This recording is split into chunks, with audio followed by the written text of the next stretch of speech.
Sinibak na sa serbisyo ni NCRPO Chief Leonardo Espina si SPO4 Jose de la Peña. Ang pulis na nagtangka umanong mangotong sa kanyang anak. Pero nilinaw ni Espina na ang pag-dismiss kay de la Peña ay dahil sa naunang reklamo laban sa kanya. Saksi si Ian Cruz.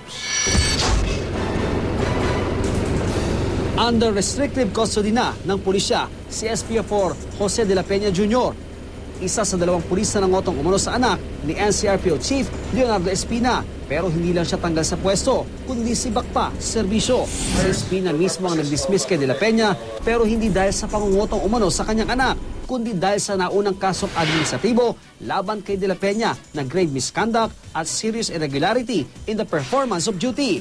Base ito sa reklamo ni Retired General Celso Castro laban kay de la Peña at 4 na iba pang kasamahan na dinismiss na rin. Patay sa reklamo, pinararaw ng grupo ni de la Peña ang kotse ng anak na lalaki ni General Castro sa checkpoint sa kanto ng Betigo Belmonte at Dama de Noche Street sa New Manila noong November 7, 2009. Nagsagawa raw sila ng search kahit walang warrant o legal na basihan. De la Peña asked for the driver's license and then opened the door of the passenger's seat and dipped his hands inside the pouch of the car. He also directed his police companions to search extensively. Pinalipat din daw ni de la Peña ang anak ng general sa patrol car ng pulis at siya ang nagmaneho sa kotse nito. Dahil nasibak sa serbisyo, walang makukuhang benepisyo o pensyon si de la Peña. Naharap din siya sa iba pang reklamo tulad ng robbery, extortion, threat at harassment.